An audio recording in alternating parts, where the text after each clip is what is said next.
Agora a gente vai falar um pouquinho dos transtornos do humor. Acho que a gente já falou de transtornos muito essenciais na infância e na adolescência, né?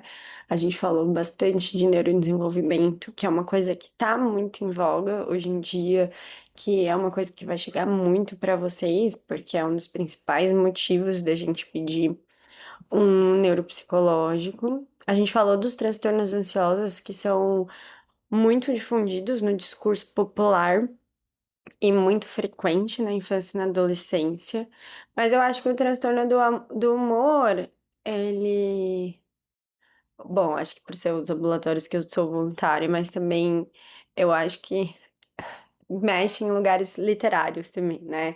Eu acho que às vezes a tristeza acaba sendo um motor para diversos livros, obras e tudo mais. Então eu acho que o transtorno do humor é algo que a gente tem que se atentar, e tem um ponto na infância e na adolescência que às vezes é passado despercebido, e eu vou falar ele um pouco mais pra frente, e faz às vezes muitos diagnósticos não serem feitos. E a gente tem uma perda muito grande de um quadro depressivo não sendo diagnosticado na infância e na adolescência. Eu quis começar esse bloco um pouquinho mais literário, trazendo Clarice Lispector, e também pra gente definir primeiramente o que é o humor. Tem um outro ponto que eu queria falar, mas mais pra frente a gente fala. Então, Aprendizagem é o Livro dos Prazeres, é uma das minhas obras favoritas da Clarice, e temos um trecho aqui que era uma tristeza tão grande, que por ser tão grande já não era tristeza, era uma coisa de corpo inteiro. E eu vou trazer a definição segundo Paulo da Gola Honda, que é médico, psiquiatra e professor da Unicamp. O humor é definido como a tonalidade afetiva de fundo da experiência psíquica do indivíduo. Em sua obra Psicopatologia e Semiologia dos Transtornos Mentais, Dalgala Honda descreve o humor como um estado emocional mais duradouro e estável, que serve de pano de fundo para a experiência mental e comportamental de uma pessoa, diferente da emoção ou do afeto, que são mais breves e reativos a estímulos imediatos. O humor tem um caráter mais persistente e menos diretamente vinculado a eventos específicos. Durante a minha faculdade, durante o bloco de psiquiatria, no começo da minha formação, na faculdade que eu fiz, a gente tinha psiquiatria em todos os blocos, assim, o nosso internato era muito voltado para psiquiatria, o que eu considero um privilégio, já que era o que eu ia gostar de fazer, mas também é um privilégio para ter amigos que têm tanto conhecimento e às vezes poder discutir com eles mesmo, eles não tendo feito psiquiatria. Então, na nossa formação, a gente escutava, tem algumas pessoas que não vão gostar dessa definição, mas eu gosto dela, que o humor, ele é como as estações do ano, né. Então, por exemplo, a gente tem o verão, e a gente sabe que o verão, ele é quente, tem sol, é calor e tudo mais. Aí depois a gente tem o outono, que já tem uma diminuição da temperatura, as folhas caem, o frio desce. Depois a gente tem o inverno, que as características mais frias, depois a primavera, mais florido, uma temperatura mais amena. E e aí o que que seria e ele seria como humor. E o que seria então, por exemplo, o afeto? Bom, não é porque é verão que às vezes a gente não tem um dia chuvoso e frio, ou às vezes inverno que a gente tem um dia de calor, né. Então isso se assemelha mais ao afeto, que tá ali dentro daquele humor, ele é mais variável. Então eu acho que essa é uma definição que é importante a gente saber para explorar. Por mais que às vezes não chegue para um neuropsicológico, a gente pedir uma questão de um transtorno de humor, muitas vezes ele mascara outros quadros e também altera, né. Uma criança deprimida, ela vai estar com uma atenção diminuída, ela vai estar com uma reciprocidade emocional alterada. Eh, então, por exemplo, os testes de uma pessoa deprimida é diferente de os testes de uma criança em seu estado normal.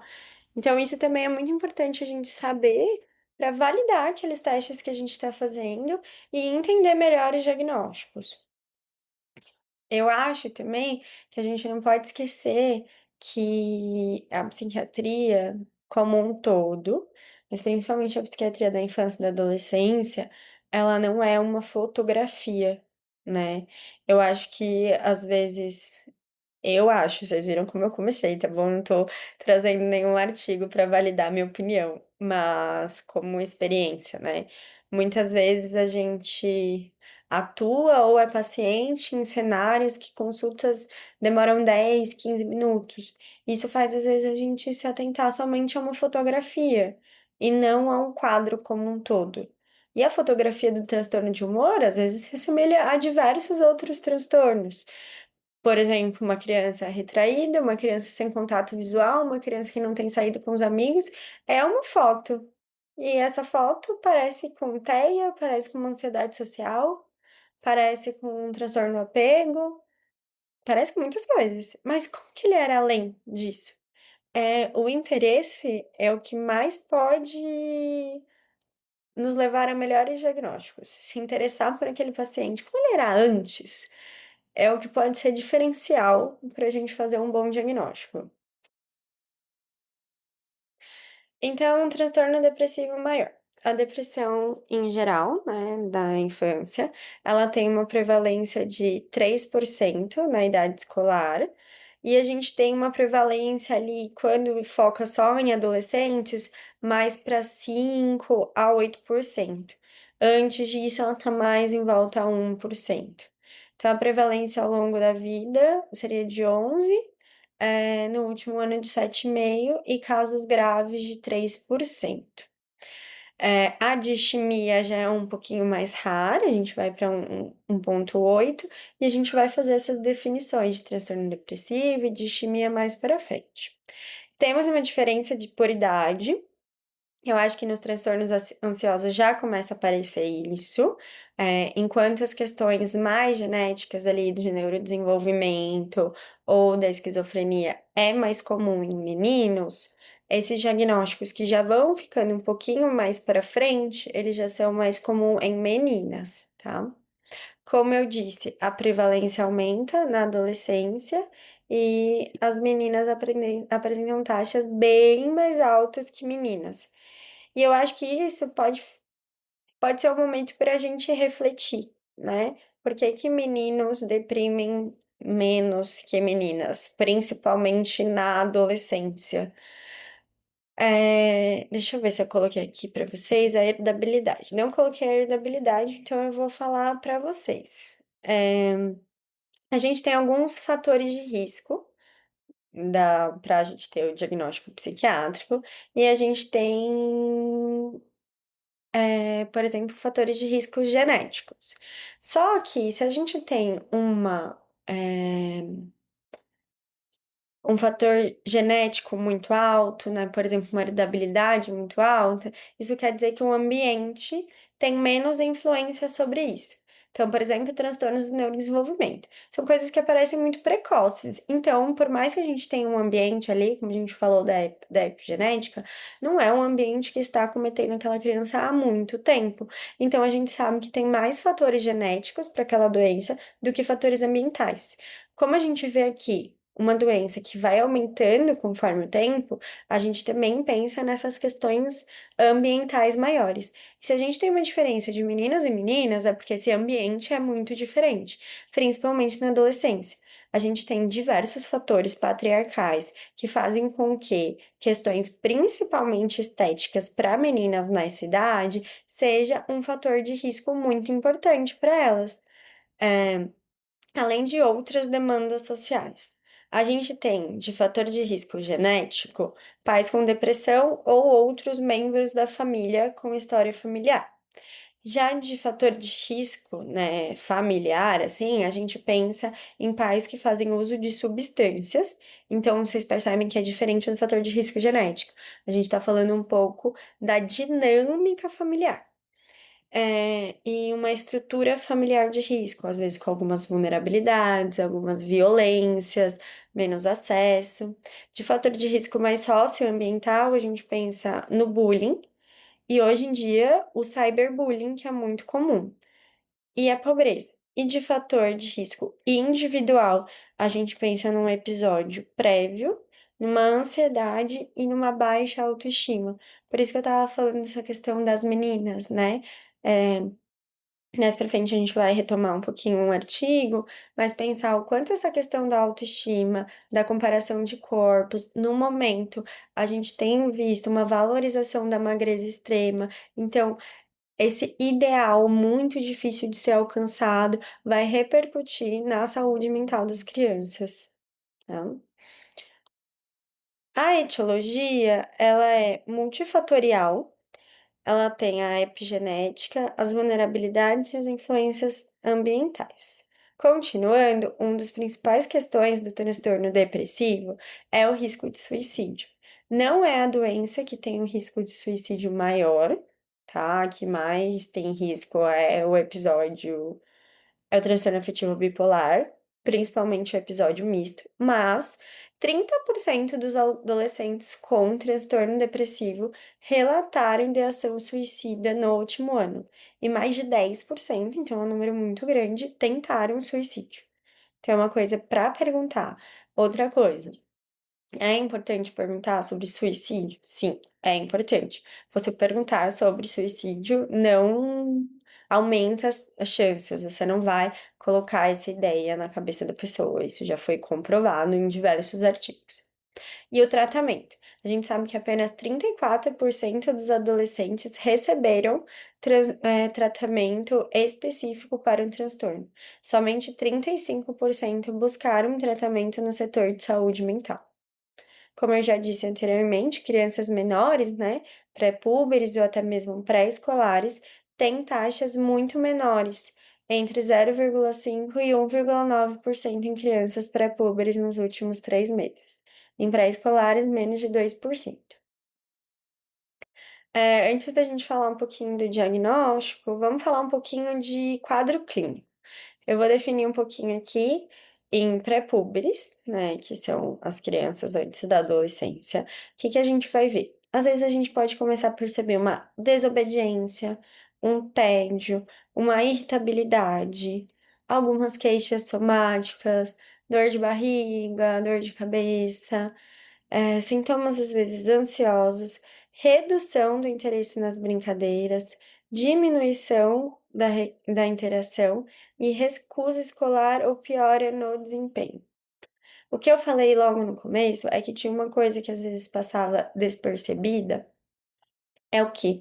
Que a criança, ela tem capacidade de ficar animada. Então, muitas vezes, os pais chegam com a queixa que acham que a criança tá desanimada, mas falam assim: "Ah, é só botar no videogame que ele fica bem". Ou quando tá com os amigos, você sabe que é diferente, né? Mas isso é sim, de fato, diferente na criança. Quando a criança perde essa capacidade de ficar animada, a gente já tá falando de um quadro muito mais grave. Então, não é porque ela se anima com atividades específicas que ela pode não ter um transtorno depressivo. Isso não anula o diagnóstico. E a mudança de comportamento, às vezes, é uma das coisas que fica mais evidentes, né?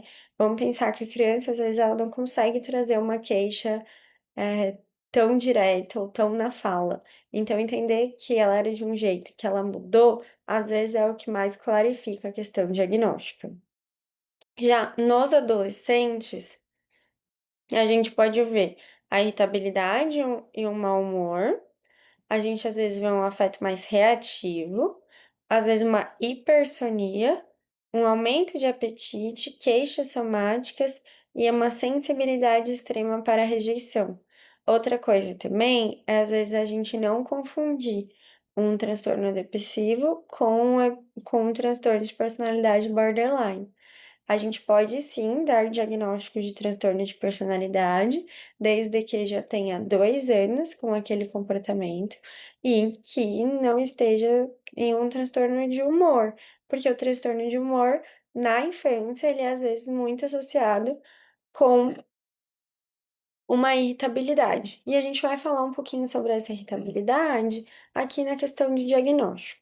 Então, no diagnóstico, a gente precisa de 5 sintomas, sendo desses 5 sintomas, um, pelo menos um deles tem que ser ou humor deprimido ou a perda de interesse ou prazer, também conhecido como anedonia.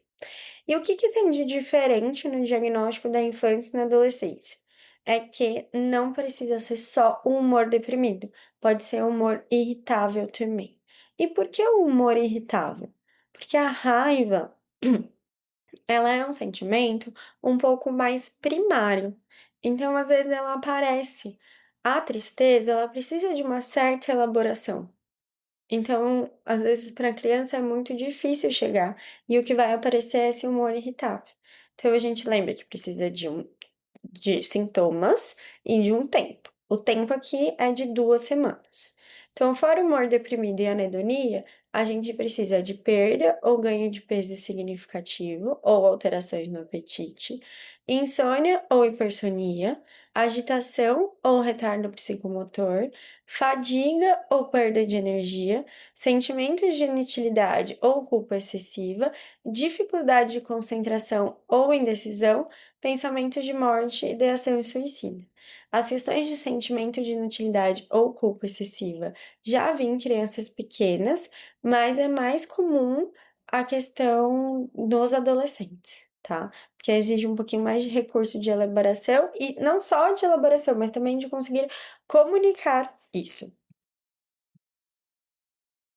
No exame de estado mental, a gente pode perceber alguns sinais de depressão, que podem ser o pouco contato visual, o baixo engajamento ou cooperação reduzida, aparência descuidada, expressão facial abatida, lacrimejamento, agitação ou retardo psicomotor, humor triste, explosões de raiva, baixa tolerância à frustração, distraibilidade, pobreza na fala, processos de pensamento perseverativos ou ruminativos, conteúdos de pensamento carregados de culpa, autodepreciação ou autopunição, julgamento e insight prejudicados. Embora esses sinais não sejam específicos da depressão e às vezes podem até estar ausentes, eles são informações auxiliares importantes no processo diagnóstico e devem ser documentados quando observados. Mas lembra que logo no começo dessa aula eu falei da importância da gente entender um paciente como um todo e uma fotografia. O exame de estado mental, ele é uma fotografia. Então, vamos lá, né? Um pouco contato visual, um baixo engajamento, é uma expressão facial às vezes muito plana, um retardo psicomotor, pode lembrar a gente também de outros transtornos de ansiedade social, TEA e tudo mais. Então é importante a gente saber como que era antes daquele momento. Mas a gente ver uma criança que era super feliz, normal, não sei o quê, e se apresentando dessa maneira, faz a gente pensar em componentes de um transtorno depressivo maior. De tratamento, o que que a gente tem? De tratamento a gente vai ter, né? Às vezes, se a gente tem disponibilidade, fazer um retorno semanal no primeiro mês, né? Se for leve, a gente pode pensar em não usar a medicação, e a primeira linha de tratamento é a terapia, e esse suporte ativo e monitorado. Então, o paciente voltar antes de 4 semanas, você tem informações sobre ele e vê. Como eu falei quando a gente estava falando na esquizofrenia, né? Quando a gente tem um episódio depressivo, um episódio de mania, um episódio psicótico, todos eles são tóxicos ao cérebro. Então a gente tem que ir mantendo de perto para que isso não seja um prejuízo a longo prazo. Se a gente fala de moderado a grave, aí a gente já vai pensar em uma terapia juntamente com a medicação, certo? Quais seriam as linhas de terapia que a gente pensa? A TCC e para adolescentes também a TIP, terapia interpessoal. De tratamento medicamentoso, a gente vai pensar nos inibidores de captação de serotonina. A fluoxetina já aprovada para as crianças e o estalopram para os adolescentes, mais ou menos 8 e 12 anos. E a combinação dos dois é o tratamento ideal para casos moderados a graves. É importante na infância, a gente fala bastante sobre os efeitos colaterais, porque o que às vezes a gente pode ter é o que a gente chama de uma neuroativação. Nessa neuroativação, às vezes a gente pode ter a agitação, a acatesia, a agressividade e insônia.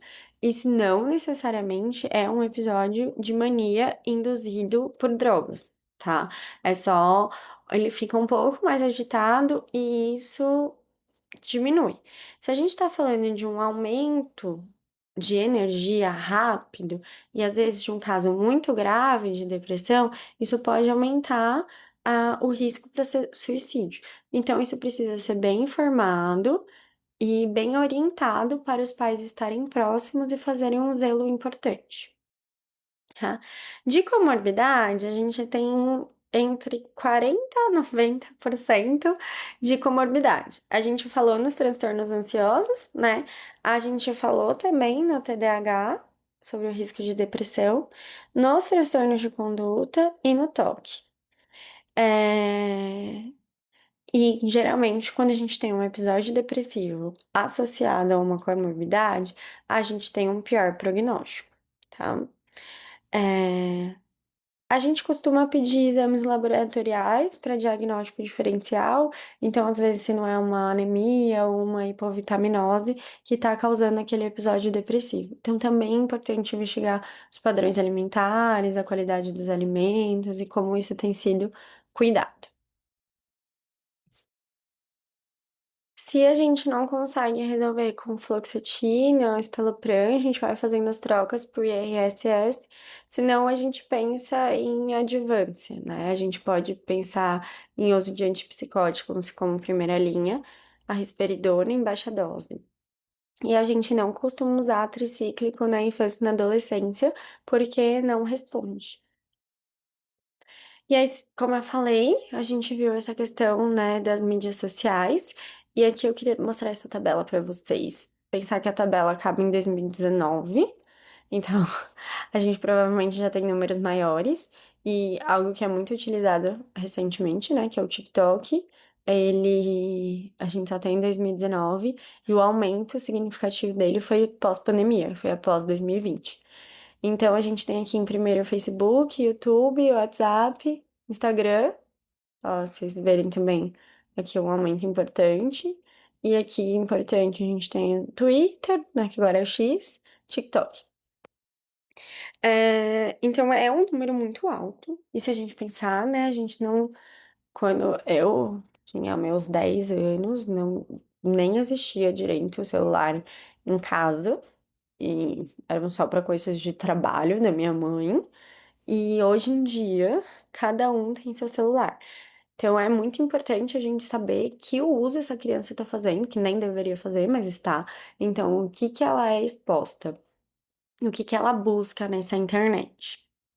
E aí a gente sabe que o uso passivo das redes sociais, como apenas visualizar fotos ou rolar o feed, está associado ao aumento de sintomas depressivos.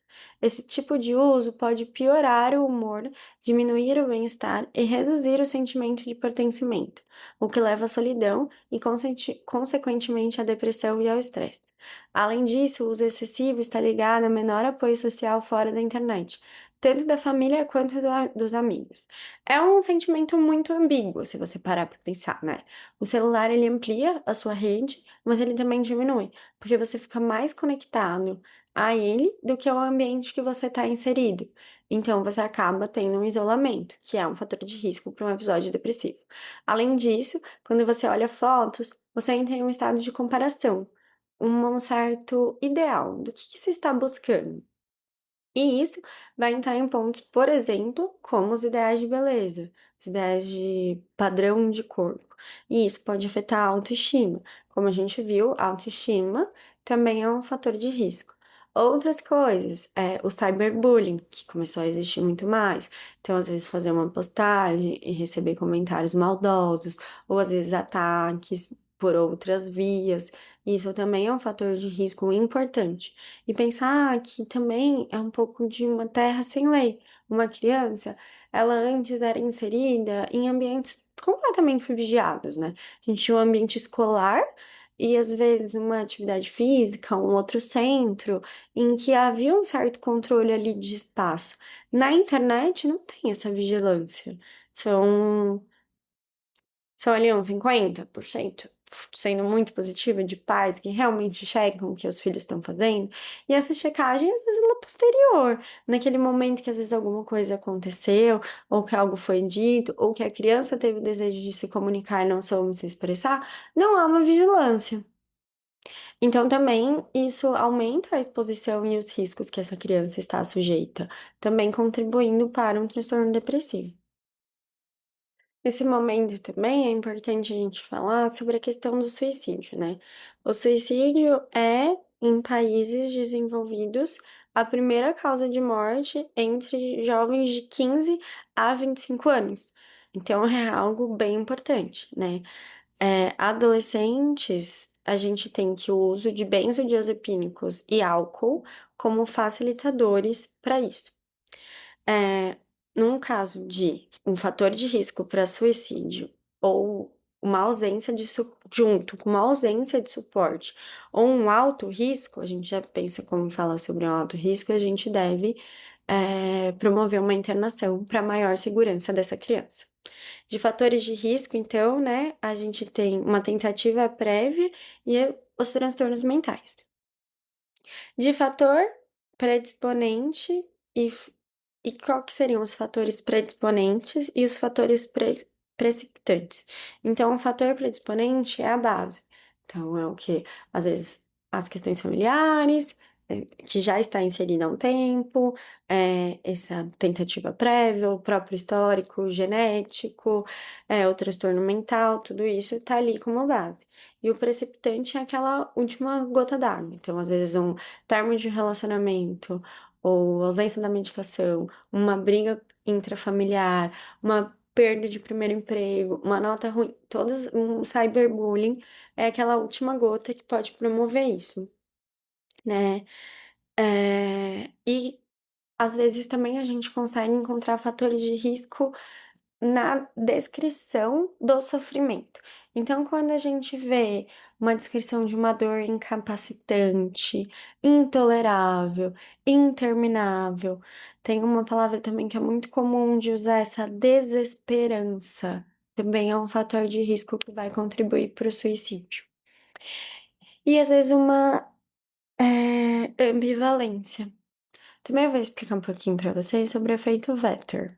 O efeito Vetter tem esse nome por conta de um livro que chama Os Sofrimentos do Jovem Vetter, que é sobre um homem que se apaixona por uma mulher que irá casar com outra pessoa, e por isso ele comete suicídio. Até aí, uma história de amor triste, como Romeu e Julieta, não é mesmo? Mas vai além, por quê?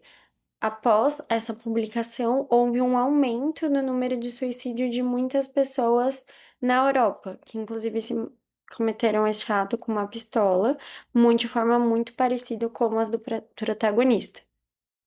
O caso, então, foi usado para nomear o efeito Vetter, que é quando ocorre um aumento no número de suicídios depois de um caso amplamente divulgado. Por isso que quando existem séries como 13 Reasons Why ou obras que se remetem a isso, a gente precisa ter muito cuidado, porque isso pode levar, né, a um aumento no número de suicídios. Tem alguma coisa que previne? Existem suicídios que são inevitáveis, e eu acho que eles são os mais difíceis para lidar na posição de profissional de saúde. Eu acho que como médica, a gente é ensinado a cura. E como psiquiatra, é muito difícil entender que algumas coisas não têm cura e que a gente não tem controle. E aí, para lidar com angústia, muitas vezes a ciência busca medicações. Então, a gente sabe que em alguns casos o lítio é uma das medicações que tem melhor resposta para isso. E em casos de uma depressão na esquizofrenia, a gente pensaria na clozapina, tá bem? Antes da gente ir para o transtorno afetivo bipolar, eu falei que eu ia falar um pouquinho da distimia, né? Então, a distimia, ela tem, às vezes, um início precoce, insidioso e um curso mais crônico. A gente pode ter que é conhecido como depressão dupla, que é um diagnóstico de distimia juntamente com o de transtorno depressivo maior. A desesperança, ela é mais comum na distimia e quando a gente vai fazer o diagnóstico, a anedonia, ela não faz parte dos sintomas para diagnóstico. A diferença do diagnóstico da distimia no adulto e na infância e na adolescência é que no adulto, se não me engano, são 2 anos e na infância e na adolescência é 1 ano. Então, os critérios diagnósticos são o humor deprimido na maior parte do dia, ou na infância e na adolescência, o humor irritável, na maioria dos dias por pelo menos 1 ano, além de duas ou mais das seguintes características: apetite diminuído ou alimentação em excesso, insônia ou hipersonia, baixa energia ou fadiga, baixa autoestima, concentração pobre e sentimento de desesperança. Então, não vão entrar alguns outros critérios, ok? Seguindo. Agora a gente vai falar um pouquinho do transtorno afetivo bipolar. Muito já se foi dito de que não era um diagnóstico possível na infância e na adolescência, mas sabemos que ele é, e muito. Tá? Muitos dos casos começam antes do início da vida adulta, e quanto mais precoce aparece, mais chance de gravidade e pior prognóstico o caso tem. O transtorno afetivo bipolar, ele é caracterizado, né, por um humor exaltado e eufórico como um sintoma central da mania e altamente específico para o transtorno bipolar. A gente tem coisas em comum com os outros diagnósticos, não tem? Por exemplo, a agitação psicomotora. Ela aparece onde? Ela aparece na ansiedade, ela aparece no TDAH, ela aparece na esquizofrenia, às vezes até num episódio depressivo.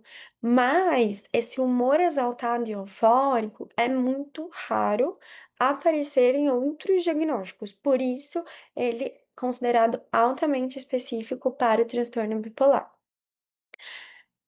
Sua presença ajuda a confirmar o diagnóstico de TB, mas exigir sua ocorrência pode levar a um subdiagnóstico, pois nem todos os casos apresentam esse sintoma. Frequentemente, não é visto como preocupante pelos familiares, já que o paciente parece feliz. Não é suficiente isoladamente para o diagnóstico de uma mania ou hipomania. Precisa estar acompanhado de outros sintomas maníacos. Já a irritabilidade. Aí sim, a gente sabe que ele também é uma característica que perpassa por diversos diagnósticos, que é o oposto do complementar do humor exaltado. Ele já é altamente sensível, presente em mais de 80% dos casos de transtorno bipolar pediátrico, mas ele não é específico. Ocorrem diversos outros transtornos: depressão, ansiedade, TDAH, autismo, esquizofrenia, milhares. Funciona como um sinal de alerta genérico, assim como febre ou dor, né? A agressividade associada à irritabilidade é comum, mas também não é exclusiva do transtorno bipolar. A gravidade da agressividade também pode não ser útil para diferenciar o transtorno bipolar em certos contextos clínicos. A presença da gravidade episódica associada a outros sintomas maníacos deve motivar uma avaliação cuidadosa do humor e histórico familiar. A ausência de irritabilidade e agressividade torna o diagnóstico de TB muitíssimo improvável, a menos que outros sintomas chaves estejam presentes. Então, aqui eu botei uma tabelinha que a gente tem o quê? É, o humor exaltado e a irritabilidade, e a frequência em transtorno bipolar. Então, ele é menos comum o humor exaltado, mas mais específico. Já a irritabilidade é muito comum, mas sem especificidade. Então, que a gente vê uma sensibilidade baixa, pois pode estar ausente em muitos casos, diferente da irritabilidade, que tem uma sensibilidade alta e uma presença forte sugere TB. Mas o valor diagnóstico, né? Ajuda a confirmar o transtorno bipolar, a questão do humor exaltado, mas enquanto a irritabilidade, a ausência ajuda a excluir. Então, um é in e outro é out. Percepção familiar. Um humor exaltado, se não tiver associado com outras coisas, dificilmente vai levar com que a família procure ajuda médica, enquanto um humor irritado, com certeza, e principalmente se tiver associado à gravidade. Algum deles é suficiente para o diagnóstico? Não, ele é um sintoma. Algum deles está associado à agressividade? O humor exaltado não, mas irritabilidade sim. Temos outros transtornos relacionados que isso vai aparecer? O humor exaltado muito raro, a irritabilidade sim. É de importância na triagem clínica? Sim, é de importância na triagem clínica.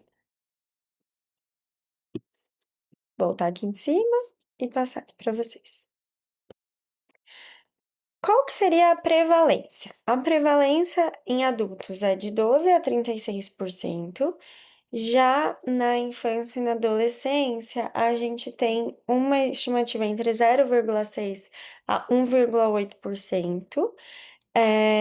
Então uma média ali de 1,8. E é mais comum em meninos do que meninas.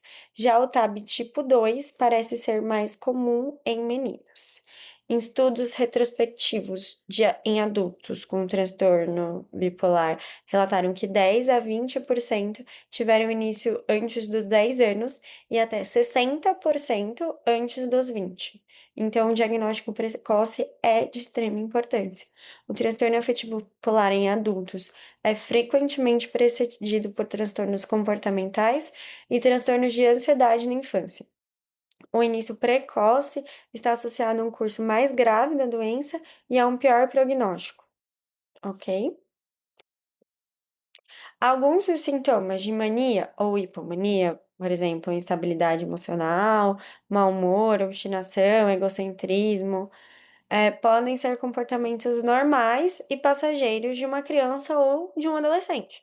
O adolescente, quando começa suas questões hormonais, pode ter essa instabilidade. Já a intensidade, a constância e o prejuízo funcional dessas reações e desses atos é o que tornam essas manifestações significativas para um diagnóstico de mania.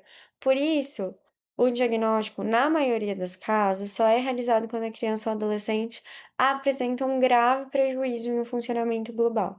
E muitos médicos ainda têm uma grande resistência de diagnosticar o transtorno afetivo bipolar. Antes da gente falar sobre diagnóstico, vamos falar um pouquinho sobre a etiologia e fatores de risco.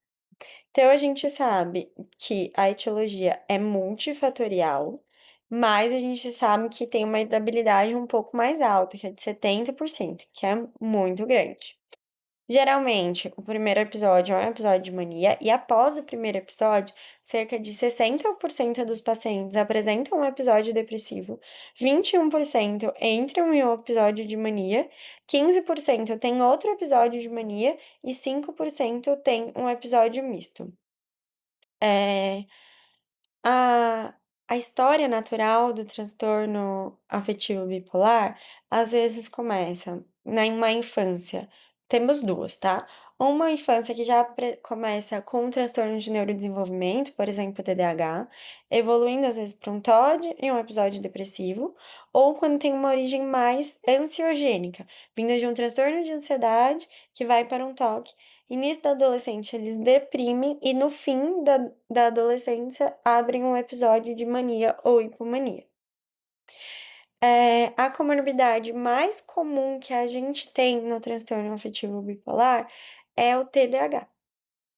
E isso também, às vezes, é muito difícil pra gente, porque o tratamento para o TDAH são as anfetaminas. E as anfetaminas, às vezes, podem contribuir para uma piora do estado de mania. Então, a gente tem que tatear com muita calma na criança, porque tratar o TDAH também é importante. Que mais a gente pode falar? Altas taxas de ciclagem rápida e altas flutuações de humor são mais comuns na infância e na adolescência. O que é a ciclagem rápida? É sair de um episódio para o outro e do outro para outro episódio. Então, mudar rápido. É mais comum na infância e na adolescência.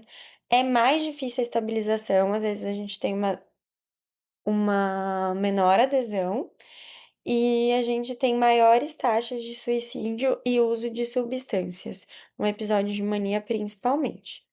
De diagnóstico diferencial, é importante a gente colocar um transtorno bipolar induzido, então, às vezes, um uso de substância, por exemplo, pode levar a um episódio de mania, e é um importante diagnóstico diferencial. O uso de antidepressivo também causa, às vezes, um episódio de mania, uma ativação, e o metilfenidato. Agora a gente pode pensar no diagnóstico e depois a gente fala um pouquinho sobre outros pontos. Então, o transtorno depressivo maior também faz parte, né, do diagnóstico do transtorno afetivo bipolar, já que o mesmo também apresenta depressões bipolares. Então, 5 ou mais dos seguintes sintomas estiveram presentes durante o mesmo período de 2 semanas e representam uma mudança em relação ao funcionamento anterior. Não incluir sintomas que sejam claramente atribuíveis a outra condição médica. Então, são os mesmos sintomas que a gente tinha quando a gente estava falando do transtorno depressivo maior unipolar, que é humor deprimido ou anedonia, perda ou ganho significativo de peso, insônia ou hipersonia, agitação ou retardo psicomotor, fadiga ou perda de energia quase todos os dias, sentimento de inutilidade, capacidade diminuída. Só deixa eu arrumar o slide. Eu tava com mais números, até parecendo que tinha mais coisas, né. Então, sentimento de inutilidade ou culpa excessiva ou inapropriada, capacidade diminuída para pensar ou se concentrar, ou indecisão quase todos os dias, por relato subjetivo ou, às vezes, uma observação de outra pessoa, e pensamentos recorrentes de morte ou ideação suicida. Para definir o transtorno afetivo bipolar, é necessário um episódio de mania. Afinal, existem algumas coisas que diferenciam a depressão unipolar da depressão bipolar. É mais comum, mas não necessariamente é exclusivo, tá? Então, o que que seria isso?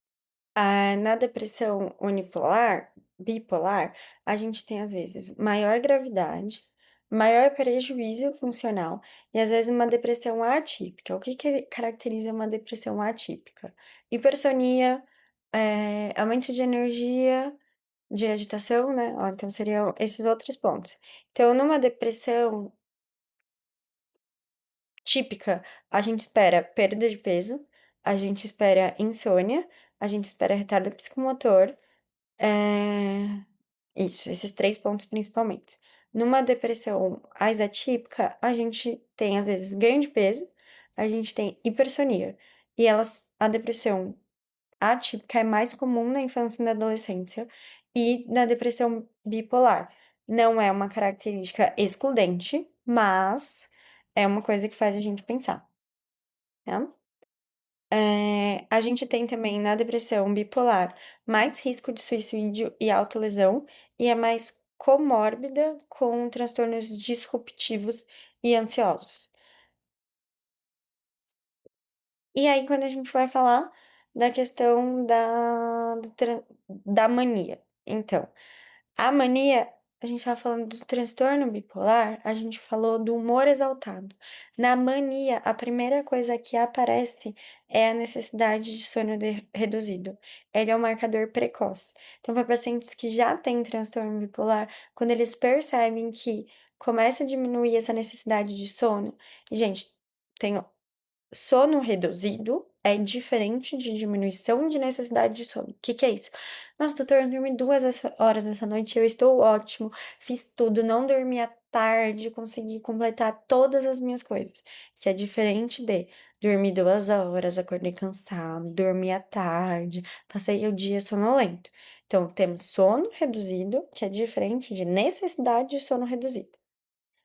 Na mania, a gente tem necessidade de sono reduzido como um marcador precoce e que recorre em 90% dos casos, tá? Eh, a incidência é de 1 a 60% no fim da adolescência, 30% tem sintomas psicóticos. Os fatores genéticos são maiores que os ambientais e a história familiar é de muita importância. De fator ambiental, a gente tem nível econômico mais alto, que é um pouco mais raro, né? E baixo grau de instrução. Então, para mania, a gente vai precisar de um período distinto de humor anormal, persistentemente elevado, expansivo ou irritado, e um aumento anormal e persistente da atividade dirigida. Então, a gente precisa dessas duas coisas: o humor mais o aumento da energia. E aí, fora isso, a gente vai precisar de mais 3 sintomas. Então, igual a depressão, são 5 ao todo, só que desses dois tem que ser humor e energia. E qual que é o delta T aqui? Vai ser uma semana, ou se precisar de internação. A gente vai ter autoestima inflada ou grandiosidade, redução da necessidade de sono, mais loquaz que o habitual ou pressão para continuar falando, mais rápido do que eu quando engato aqui. Fuga de ideias ou experiência subjetiva de que os pensamentos estão acelerados, distraibilidade, aumento da atividade dirigida a objetos ou agitação psicomotora, envolvimento excessivo em atividades com elevado potencial. Então, deve ter de uma semana, aumento do humor, aumento da energia, mais 3 sintomas, qual que é o mais comum? Redução da necessidade de sintoma, além do mais comum, um marcador de início mais precoce, tá? Ah, outra coisa, se tem psicose, já é mania. Não é uma hipomania, tá? Já, então, pro TAB tipo 1, a gente precisa de um episódio de mania. E, e ele a chance de ter um episódio depressivo ao longo da vida é gigantesca. Mas a gente precisa de um episódio de mania. Gente, eu falei sobre o quanto a depressão é comum e pipipipopopó, mas eu aposto que vocês já ouviram falar que 1.000 pessoas são bipolares. E existe uma coisa diferente de transtorno afetivo bipolar e labilidade emocional. Quando a gente está falando de um transtorno, a gente precisa de um delta T. Não temos esse delta T? Algum delta T aqui que eu falei para vocês é menor de um dia? Eu não lembro dele. Se vocês lembrarem, vocês podem me mandar um e-mail. A gente fala aqui de uma fase, né? A gente está falando de um período. Esse período de mania do paciente não é uma característica de quem ele é. Ele mudou. É uma fase que ele tá lá gastando, que ele tá lá sem dormir, que ele tá lá se expondo a risco, saiu com 20.000 pessoas. Aquele humor tá eufórico, tá irritado, tá diferente. Quando ele sai dessa fase, ele volta pro basal dele. Que é uma pessoa que fala mais, às vezes mais extrovertido, às vezes introvertido, tá? Diferente de que labilidade emocional. A labilidade é a mudança rápida. Transtorno de humor, a gente tá falando daquilo que dura. Labilidade, a gente tá falando de um afeto. É aquela pessoa que tá tranquila com você, aí você esbarra nela, já mudou completamente. Já tá irritada, já te dá respostas grossas, e aí você dá um bombom, já volta ao normal. Então, é diferente. A gente escuta muito. Ah, doutor, eu acho que eu sou bipolar. Mas na verdade a pessoa só tem mudanças rápidas de humor no mesmo dia, que às vezes é uma coisa mais de transtorno de personalidade do que de transtorno de humor, tá bom? Importante diferenciar. Já pro TAB tipo 2, a gente precisa de um episódio de hipomania mais um episódio depressivo. E o que define um episódio de hipomania? Um episódio distinto de humor anormal e persistentemente elevado, e aumento anormal e persistente da atividade de energia, com duração de pelo menos 4 dias. Se internou, não é hipomania, é mania. Se tá psicótico, não é hipomania, é mania. Se tá atrapalhando, perdeu o emprego, é mania, não é hipomania, ok? Geralmente não vai perturbar tanto a funcionalidade.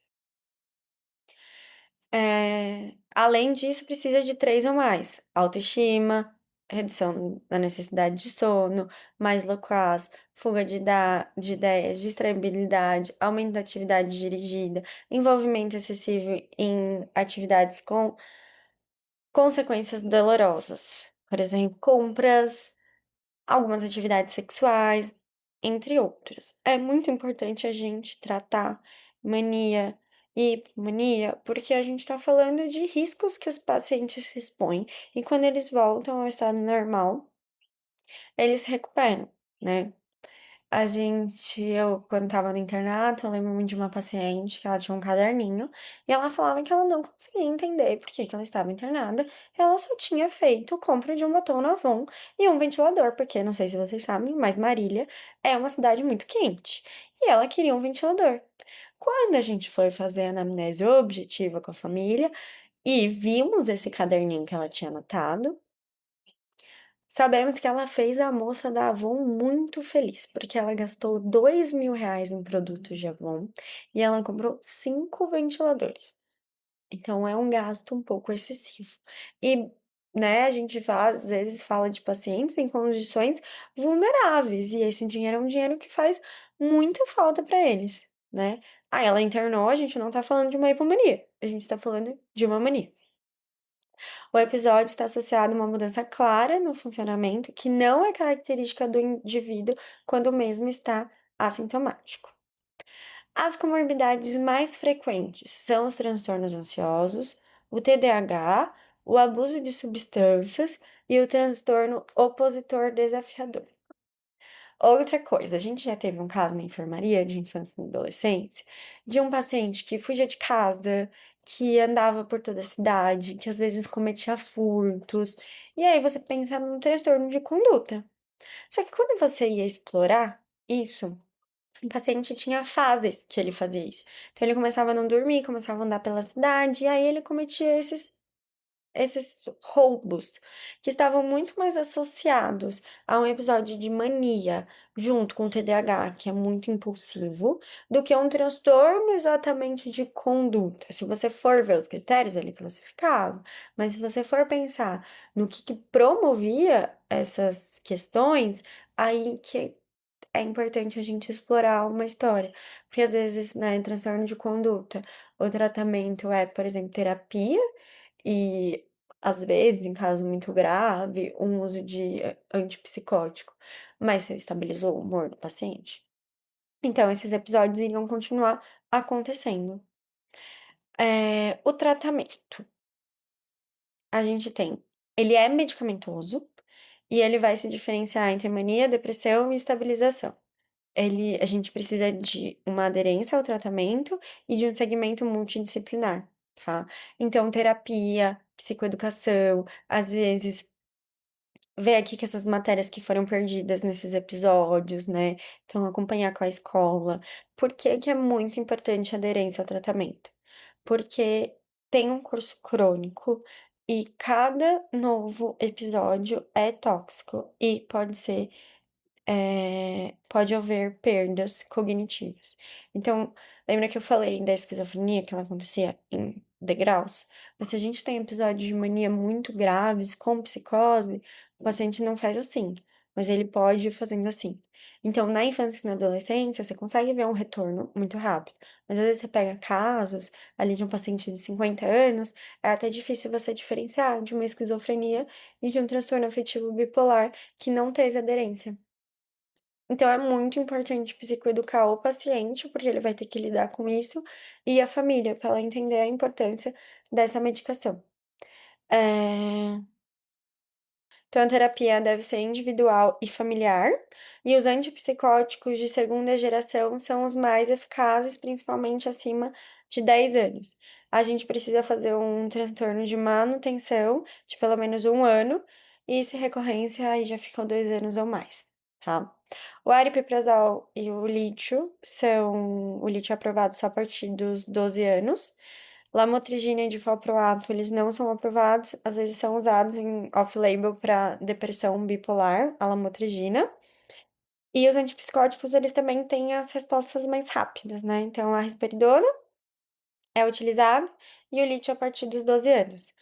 É muito importante a gente falar dos efeitos colaterais, como a gente vai usar por bastante tempo, né? Então, da risperidona, a gente tem um aumento de apetite e de peso, efeitos extrapiramidais, sonolência e aumento de prolactina, além de risco de síndrome neuroléptica. E é importante a gente controlar os parâmetros metabólicos, os dados antropométricos, a prolactina e ver também o histórico familiar. Já da olanzapina, ainda mais o ganho de peso. E do carbonato de lítio, a gente vê questões renais, então é importante a gente acompanhar, principalmente se às vezes teve uma diarreia, vômito, isso pode diminuir e aumentar o nível de glicemia do sangue e às vezes causar toxicidades como poliúria, polidipsia, tremor, náusea, diarreia, ganho de peso, acne. E também é importante acompanhar a função renal e tireoidiana. Nas crianças, são mais comuns sintomas neurológicos no período de introdução da medicação, mas é importante a gente manter uma monitoração ativa dos efeitos colaterais. Então, é muito importante a gente educar a família sobre isso e conversar também ao longo da vida. Eh, Deixa eu ver se faltou alguma coisa para falar para vocês. Ah, fatores associados a pior curso, prognóstico, né? Então, o início precoce, ou seja, de tudo que a gente tá falando, um menor tempo em otimia, o que isso quer dizer? Entre mania, depressão, como eu falei, o caso, eles são tóxicos para o organismo, então quanto mais ele tiver estável, melhor ele vai ser. Sintomas psicóticos são fatores de pior prognóstico, TDAH, ansiedade, o nível socioeconômico e o contexto social, baixa adesão ao tratamento, uso de álcool e baixo acolhimento familiar. Ok? Vamos ver se temos mais alguma coisa para dizer. O segmento deve ser contínuo e multidisciplinar. Antes da gente falar do caso clínico, a gente vai falar um pouquinho do TDAH. O que é o TDAH?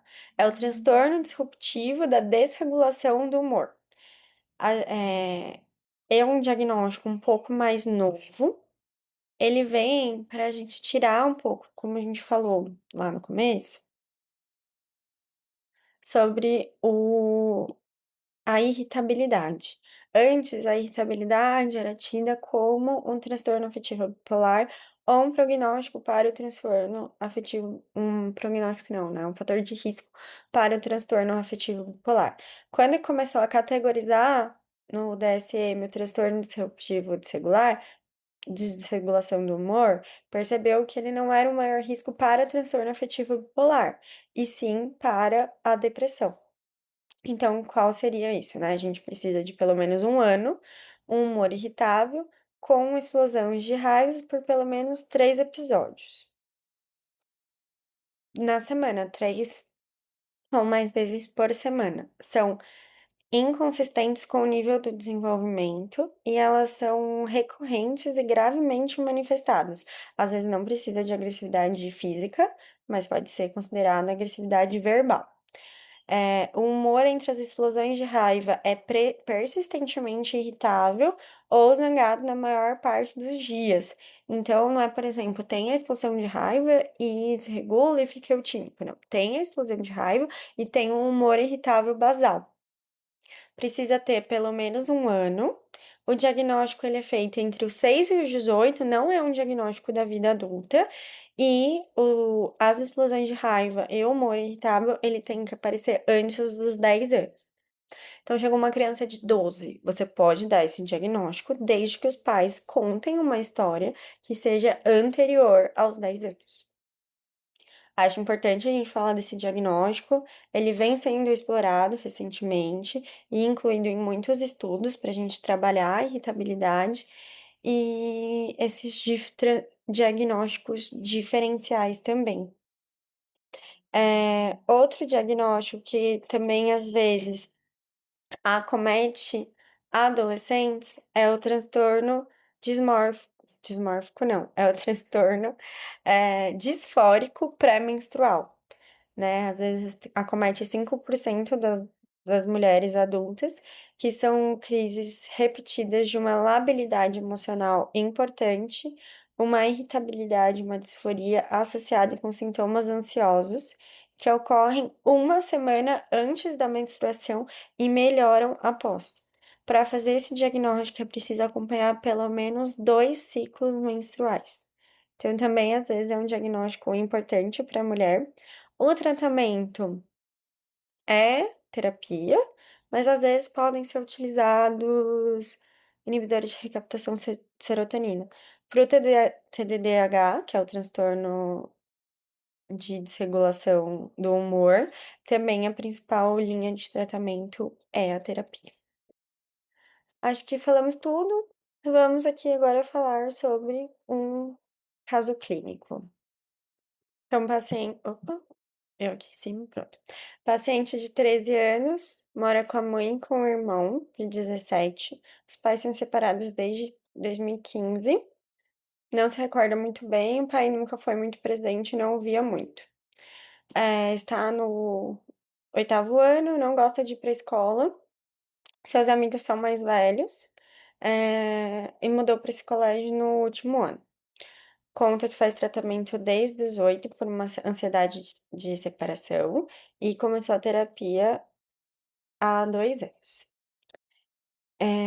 A paciente já usava medicação porque ela se sentia deprimida, eh, levando a um episódio de transtorno de tentativa de suicídio em julho do ano passado. Sente que imita muito o comportamento dos outros. Por exemplo, começou a fazer uso de bebida alcoólica. Ela tem uma rotina que acorda às 6h30, 6h40, se alimenta, vai pra escola, faz um lanche na hora da escola, tem aula às 10h15, volta pra casa, não tem nenhuma atividade extra, não faz lição, acaba ficando muito fechada no quarto. Tem contato com a família estendida, principalmente do pai. Sobre sua história gestacional. Foi a segunda gestação, sem intercorrências, nasceu de 38 semanas, andou com 1 ano, falou mais ou menos com 1 ano, entrou na escola com 2, sem intercorrências, com boa socialização. Com 4 anos, na época do divórcio, desenvolveu um transtorno de ansiedade de separação. Não viu o pai há 4 anos. 1 ano acabou tentando tentou se aproximar, mas ela não quis. De história familiar, o pai tem um episódio depressivo, mais um vício em jogos. O que que a gente tem importante aqui nesse disclaimer rápido, né? A gente tem uma criança que usa o quê? A palavra se sentir deprimida, então a gente tem já um critério importante. A gente tem uma mudança aqui acentuada de período depois que mudou da escola, não faz atividade, tem uma diminuição de energia. Vamos ver se tem uma alteração de sono aqui. Teve uma perda de apetite, que eu acabei não situando para vocês, mas ela teve uma perda de apetite. Tem uma boa qualidade de sono, tem pensamentos importantes de morte, tem uma tentativa de suicídio e pensamentos autodepreciativos. Então, o que a gente pode pensar num episódio depressivo, né? Tem comórbido aí um transtorno de ansiedade, que ela cita, e tem uma história com transtorno de ansiedade de separação. E se essa menina, hoje em dia, com 13 anos, daqui a uns 2 anos, ela começa com um humor muito animado, eh, exaltado, uma tá dormindo só 2, 3 horas, mantém a funcionalidade, já tá assim há uns 4 dias, começou a sair com diversas pessoas diferentes, às vezes fica um pouco uma irritação mais basal mais alta, que a gente pode começar a desconfiar de um episódio de hipomania, às vezes um TAB tipo 2. Então, quando a gente tem uma depressão na infância e na adolescência, a gente tem que continuar rastreando esse humor para ver se não vai aparecer nenhum episódio de hipomania ou hipomania, e aí a gente pensar num diagnóstico de transtorno afetivo bipolar. Foi um casinho um pouquinho mais desorganizado, mas deu para entender uns disclaimers aí que às vezes aparecem na infância e na adolescência. Certinho?